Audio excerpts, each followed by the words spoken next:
पिछले जन्म के संस्कार इस जन्म में आदत बन जाते हैं। इस जन्म की आदतें अगले जन्म में फिर संस्कार बन जाएंगी। फिर अंत कहां है? अंत है इस बात में, इस सत्य को जान लेने में कि तुम संस्कार नहीं हो, तुम आदत नहीं हो। अंत है इस सत्य के प्रति जाग जाने में कि तुम पृथक हो। अंत है होश में, अंत है साक्षी भाव में। निश्चित ही तुमने कल भी क्रोध किया था, परसों भी क्रोध किया था, आदत बन गई। आज किसी ने जरा सा उकसा दिया, अंगारा तो था ही भीतर, रोज रोज संभाला था, हो गए। राख भी जमी थी तो बस ऊपर जरा सी परत थी, किसी ने फूंक मार दी, परत झड़ गई, अंगारा बाहर आ गया, तुम क्रोध से भर गए। आज तुम क्रोध करोगे, कल के लिए फिर और तैयारी हो गई। ऐसे रोज रोज तुम अभ्यास बनाते जाओगे, संस्कार गहन होता जाएगा। और जितना संस्कार गहन हो जाएगा उतने ही तुम यंत्रवत हो जाओगे। कोई भी तुम्हारी बटन दबा दे तो क्रोध करवा दे, कोई भी तुम्हारी बटन दबा दे तो तुम प्रसन्न हो जाओ। कोई भी झुक के नमस्कार कर ले, तुम्हारी प्रशंसा कर दे तो तुम गदगद। कोई जरा गाली दे दे तो तुम जार जार। तुम यंत्रवत हो जाओगे और बटने लोगों को पता हो जाती। सबको पता है एक दूसरे की बटने, कहां से दबा दो कि सब ठीक हो जाता है, कहां से दबा दो कि सब गड़बड़ हो जाता है। तुम मशीन हो क्या या मनुष्य हो? मनुष्य होने का इतना ही अर्थ है कि कोई तुम्हारी क्रोध की बटन दबाए चला जाए, लेकिन तुम कहते हो नहीं करना, तो बटन दबती रहती। वो आदमी थक जाता, लेकिन तुम क्रोध नहीं करते। तुम कहते हो मैं अपना मालिक हूं, जब करना चाहूंगा करूंगा, जब न करना चाहूंगा नहीं करूंगा। प्रतिक्रिया और क्रिया में यही फर्क है। प्रतिक्रिया में दूसरा मालिक है, तुम नहीं, और क्रिया में तुम मालिक हो, दूसरा नहीं। और बड़े मजे की बात है, प्रतिक्रिया बांधती है, क्रिया मुक्त करती है। जो अपने कर्म का मालिक है उसके कर्म का कोई संस्कार नहीं बनता, और जो अपने कर्म का मालिक नहीं है, जो प्रतिकर्म करता है, रिएक्ट होता है सिर्फ, उस आदमी के जीवन में बंधन बनते चले जाते हैं। रोज रोज जाल मजबूत होता चला जाता है। आखिर में तुम पाते हो तुम तो बचे ही नहीं, आदतों का एक ढेर, मुर्दा ढेर, जिसमें से जीवन कभी का उड़ चुका। पक्षी तो जा चुका है जीवन का बहुत पहले, कटघरा छूट गया है, पिंजड़ा छूट गया है। जागो इसके पहले कि देर हो जाए, और आदतों से मुक्त होना शुरू करो। मैं तुमसे ये नहीं कह रहा कि बुरी आदतों से मुक्त हो जाओ और भली आदतें बना लो। तुम्हारे महात्मागण तुमसे यही कह रहे हैं। वो तुमसे कहते हैं बुरी आदतें छोड़ो, अच्छी बनाओ। मैं तुमसे कहता हूं आदत छोड़ो। बुरी और अच्छी आदत से कोई फर्क नहीं पड़ता। लोहे का हो पिंजड़ा की सोने का, क्या फर्क पड़ता है? एक आदमी को सिगरेट पीने की आदत है, सारी दुनिया बुरी कहती। दूसरे को माला फेरने की आदत है, सारी दुनिया अच्छा कहती। जो सिगरेट पीता है वो अगर न पिए तो मुसीबत मालूम होती, जो माला फेरता अगर न फेरने दो तो मुसीबत मालूम होती। दोनों गुलाम हैं। एक को उठते ही से सिगरेट चाहिए, दूसरे को उठते ही से माला चाहिए।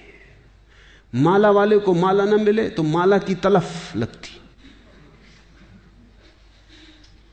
सिगरेट वाले को सिगरेट न मिले तो सिगरेट की तलफ लगती। ऐसे बुनियाद में बहुत फासला नहीं है। सिगरेट भी एक तरह का माला फेरना है। धुआं भीतर ले गए बाहर ले गए, भीतर ले गए बाहर ले, मन के फिरा रहे हैं बाहर भीतर। धुएं की माला है, जरा सूक्ष्म है। कोई अपना कंकड़ पत्थर की फेर रहा है, जरा स्थूल है। असली सवाल आदत से मुक्त होने का है। मैं ये नहीं कह रहा हूं कि माला मत फेरो, मैं ये भी नहीं कह रहा हूं कि सिगरेट पियो। मैं ये कह रहा हूं कि तुम मालिक रहो। कोई आदत ऐसी ना हो जाए कि मालिक बन जाए। कोई आदत, मंदिर जाने की आदत भी मालिक ना हो जाए, ध्यान करने की आदत भी मालिक ना हो जाए। मालिक तुम ही रहो। मालकियत बचा के आदत का उपयोग कर लेना, यही साधना है। मालकियत खो दी और आदत सवार हो गई तो तुम यंत्रवत हो गए, तब तुम्हारा जीवन मूर्छित है। ऐसे लोग हैं जो मेरे पास आके कहते हैं कि अगर पूजा ना करें रोज तो बेचैनी लगती। वो सोचते हैं कि बड़ी धार्मिक घटना घट गई उनके जीवन। मैं उनसे पूछता हूं पूजा करने से कुछ आनंद मिलता है? वो कहते हैं आनंद तो कुछ नहीं मिलता, लेकिन ना करें तो बेचैनी लगती। यही तो सिगरेट पीने वाला कहता है। वो कहता है कि उससे पूछो कुछ आनंद मिलता? वो कहता है आनंद क्या रखा है, आनंद तो कुछ नहीं मिलता, कभी कभी खांसी जरूर आती, आनंद तो कुछ भी नहीं मिलता। लेकिन ना पियो तो बेचैनी मालूम होती। इसे तुम थोड़ा सोचो। इसी को मैं यंत्र हो जाना कहता हूं कि जिससे कुछ भी नहीं मिलता है, उससे भी न करने पर बेचैनी मालूम होती। उपलब्ध कुछ भी नहीं होता है, पाने को कुछ भी नहीं है, लेकिन छोड़ने में मुसीबत है, क्योंकि आदत ने पकड़ा है। अब आदत इतना ही कर सकती है, करो तो कुछ ना मिले, ना करो तो कुछ खोता मालूम पड़े। अब ये बड़े मजे की बात है, जिस चीज को करने से कुछ नहीं मिलता उसको ना करने से खोएगा कैसे? कुछ खोता नहीं, सिर्फ पुरानी आदत, पुरानी लकीरों पर न चलने से अड़चन मालूम होती। मैं एक बहुत बड़े वकील को जानता था। उनकी आदत थी कि जब भी वो अदालत में खड़े होते, पैरवी करते, बड़े वकील थे, अंतर्राष्ट्रीय ख्याति के थे, लंदन और पेकिंग और दिल्ली 3 जगह उनके दफ्तर थे। तो उनकी आदत थी कि वो अपने कोट का बटन घुमाने लगते थे जब अटक जाते। सभी की होती, कोई अपना सिर खुजलाने लगता है, कोई कुछ करने लगता है। उस आदत का भी वैसा ही उपयोग है जैसे बटन दबाने का। तो अगर जब भी उनके विचार उलझ जाते या कोई उत्तर न सूझता तो वो कोट का बटन घुमाने लगते। घुमाने से कुछ मिलता था ये तो पक्का पता नहीं, क्योंकि कोट का बटन घुमाने से क्या मिलेगा। और जिसकी बुद्धि उलझी हुई हो, समझ में ना आ रहा हो, वो कोई कोट के बटन घुमाने से कुछ बात समझ में आ जाएगी। लेकिन विरोधियों को यह बात दिखाई पड़ गई कि वो जब भी उलझ जाते हैं तो बटन घुमाते। एक बड़ा मुकदमा था, एक बड़ी स्टेट का मुकदमा था प्रिवी काउंसिल में, लाखों का मामला था। तो विरोधी वकील ने उनके सोफर को मिला लिया, कुछ पैसे दिए और कहा कि तू इतना करना, उनके कोट के ऊपर का बटन तोड़ देना। तो वो जब अदालत में अपना कोट लेके हाथ में रख के आए तो वो बटन नदारद था। तो उस वक्त उन्होंने देखा भी नहीं, कोट डाल लिया। जब वो पैरवी करने लगे और वक्त आया, हाथ कोट के बटन पर गया, बस सब गड़बड़ हो गया। जैसे मस्तिष्क ने सांस छोड़ दिया, कुछ सूझबूझ ही ना रही, चक्कर सा मालूम हुआ, बैठ गए। पहला मुकदमा हारे वो मुझसे कहते थे कि उस बटन से मुझे मिला तो कभी कुछ नहीं, लेकिन गंवाया मैंने बहुत। उस बटन के घुमाने से कुछ मुझे सूझबूझ आती थी ऐसा भी नहीं था, लेकिन बटन न पाके बस मैं समझ ही ना पाया कि अब क्या करूं। हाथ से जैसे कोई हथियार छूट गया। भरोसा किए बैठे थे और वक्त पर जिस पे भरोसा था वो दगा दे गया।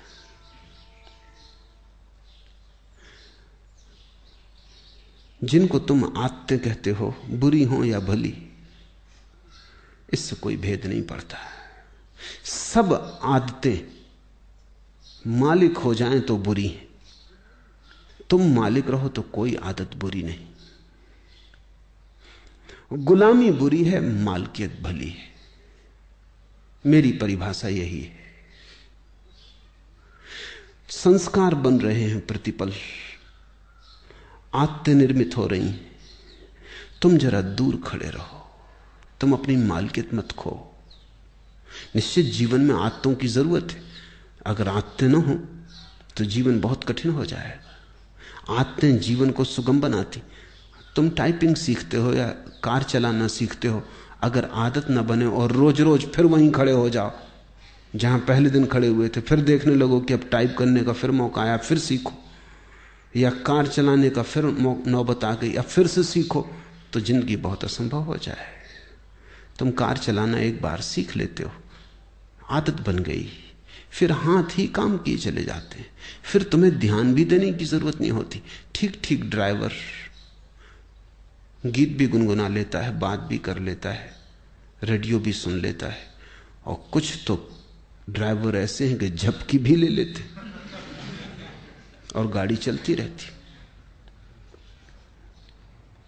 जीवन में आदत की जरूरत है, बस ध्यान इतना ही रखना जरूरी है कि आदत मालिक ना हो जाए।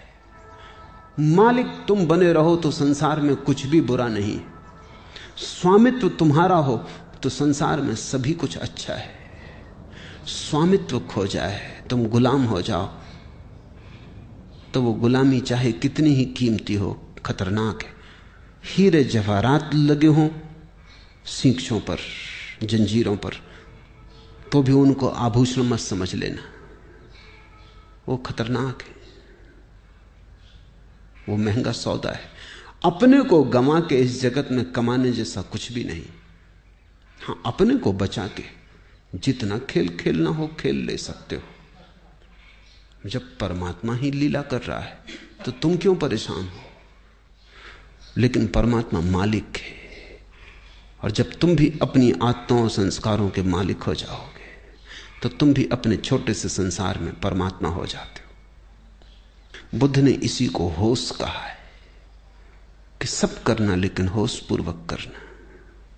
कदम भी उठाना तो होश पूर्वक उठाना, उठना बैठना लेटना होश पूर्वक। कोई भी चीज बेहोशी में मत करना। अगर तुम होश को साधते रहो तो आदत तो बनती रहेगी, आदत का तुम उपयोग करते रहोगे, लेकिन आदत के पीछे होश की धारा भी बह रही है। चैतन्य का दिया भी जल रहा है, वो भी निर्मित हो रहा है, उसकी भी सघनता बढ़ रही, उसका भी प्रकाश गहन होता जा रहा है। जीवन में सिर्फ आदतें ही आदतें रह जाएं तो आत्मा खो जाती है। आदतों के पीछे तुम भी रहो अलग पृथक, और इतनी तुम में मालकियत हो कि किसी आदत को अगर तुम छोड़ना चाहो तो इसी क्षण छोड़ दो, लौट के दोबारा सोचने की जरूरत भी ना पड़े। मैंने सुना है कि जब पहली दफा उत्तर ध्रुव पर यात्री पहुंचे तो वो एक बड़ी मुसीबत में पड़े। 3 महीने का भोजन था, वो चुक गया,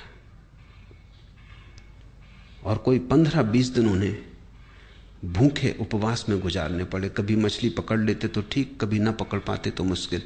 जहाज उलझ गया, बर्फ में फंस गया। लेकिन उन यात्रियों का जो कैप्टन था, उसको सबसे ज्यादा जो मुसीबत आई वो भोजन की नहीं थी। लोग बिना भोजन के रहने को तैयार थे, यात्रियों का दल। सिगरेट की सबसे ज्यादा मुसीबत खड़ी हुई। सिगरेट खत्म हो गई तो लोगों ने जहाज की रस्सियां काट काट के पीना शुरू कर दी। कैप्टन घबराया, उसने कहा अगर 20 दिन ये सिलसिला रहा तो फिर हम कभी वापस ना पहुंच पाएंगे। तुम रस्सियां ही काटे डाल रहे तो ये जहाज आगे कैसे बढ़ेगा, ये पाल गिर जाएंगे। मगर लोग इतने दीवाने सिगरेट पीने के लिए कि कैप्टन करे भी क्या। एक आदमी, बाकी सब सिगरेट पीने वाले, उनका करो भी क्या। वो रात को चोरी से काट लें, इधर उधर से काट लें। जब ये जहाज लौट के किसी तरह आया और इसकी अखबारों में खबर छपी तो एक आदमी ने अमेरिका में ये अखबार पढ़ते वक्त अपनी सिगरेट भी पी रहा था, अखबार भी पढ़ रहा था। उसे अचानक ये बात अजीब सी लगी कि लोग गंदी रस्सियां काट काट के पी गए। वो भी चेन स्मोकर था। उसने सोचा, हाथ में सिगरेट थी, उसने सोचा कि क्या यही गति मेरी होती है अगर मैं भी उनके साथ होता है? क्या मैं भी रस्सियां काट के पी जाता? एक क्षण उसे ख्याल आया, उसने सिगरेट एस्ट्रे पर रख दी और उसने कहा अब इसको तभी उठाऊंगा जब मेरी ऐसी दशा आ जाए कि मुझे लगे अब मैं गंदी रस्सियां भी पी सकता हूं, नहीं तो नहीं उठाऊंगा। 20 साल बीत गए, वो सिगरेट अपनी टेबल पर ही रखे रहा। लोग उससे पूछते भी कि आधी जली सिगरेट यहां क्यों रखी। वो कहती कि इसको मुझे उठाना है किसी दिन, लेकिन उसी दिन उठाऊंगा जिस दिन मेरी पीड़ा ऐसी हो जाएगी कि आदत बड़ी और मैं छोटा हो जाऊंगा। लेकिन मैं प्रतीक्षा कर रहा हूं, वो घड़ी आती नहीं। 20 साल बीत गए, मैंने 20 साल से सिगरेट नहीं पी है और याद भी नहीं आई है। मैं याद करने की कोशिश कर रहा हूं कि कभी भी आ जाए, क्योंकि मैं जानना चाहता हूं किस मुसीबत में जहाज के लोगों को रस्सियां पीनी पड़ेंगी। लेकिन वो कभी ना आई। उसने अपना संस्मरण लिखा, मैं संस्मरण पढ़ रहा था। उसने संस्मरण में लिखा है कि मैं समझ नहीं पाता कि क्या बात हो गई, क्योंकि पहले भी मैंने कई बार सिगरेट छोड़ना चाही थी लेकिन नहीं छोड़ सका था। कई बार छोड़ी भी थी तो 2 दिन के बाद फिर पीने लगा था। लेकिन क्या हुआ? अब तो मैं छोड़ा भी नहीं था, सिर्फ प्रतीक्षा कर रहा हूं कि जब भी आदत पकड़ लेगी और झकझोर डालेगी तो पीऊंगा। लेकिन मैं सिर्फ ये जानना चाहता हूं कि मैं भी उस जहाज में अगर होता तो क्या मैंने रस्सियां पी होती। 20 साल से आदत आई नहीं। मेरी समझ में नहीं आता कि हुआ क्या। उसकी समझ में नहीं आ रहा, क्योंकि उसे ध्यान का कुछ पता नहीं, होश का कुछ पता नहीं। इसने छोड़ी नहीं है सिगरेट, छूट गई होश के कारण, क्योंकि वो एक ही होश साधे हुए है कि जब इतने जोर से तलफ पकड़ेगी कि मैं रस्सियां पी लेता तभी पीऊंगा। लेकिन उस होश के कारण तलफ नहीं पकड़ती। होश हो तो तलफ पकड़ती ही नहीं। अब उसे कोई होश को जानने वाला मिले तो उसे उत्तर मिले, लेकिन अनजाने उसने होश साध लिया है। तुमसे मैं कहता हूं, जो जो आदत तुम्हें पकड़े हो, जबरदस्ती पकड़े हो, उसके प्रति होश साधना। मैं तुमसे नहीं कहता सिगरेट पीना छोड़ो, मैं कहता हूं होश पूर्वक पियो। मैं तो यहां आश्रम में एक कमरा बनवाने जा रहा हूं जहां होश पूर्वक सिगरेट पीने वालों को सुविधा होगी कि वो जाके वहां सिगरेट जरूर पिए, लेकिन जितनी देर पिए उतनी देर ध्यान रखें। एक क्षण को भी बेहोशी में न पिए बस। फिर अगर पीना हो तो मजे से पिए, कोई हर्जा नहीं। लेकिन मैं जानता हूं अगर होश सज जाए तो ऐसी मूढ़ता कौन करेगा। ऐसी मूढ़ता तो बेहोशी में ही होती है। तो मैं तुमसे कुछ भी छोड़ने को नहीं कहता, क्योंकि मैं जानता हूं छोड़ने से कभी कोई छोड़ नहीं पाया। मैं तुमसे केवल होश साधने को कहता हूं, क्योंकि मैं जानता हूं होश साधने से जो भी व्यर्थ है अपने आप छूट जाता है और जो सार्थक है बच रहता है। होश आध्यात्मिक जीवन की आखिरी कीमिया है, अल्केमी है, वो रसायन है। उसके अतिरिक्त सब विस्तार की बातें हैं। आज इतना ही।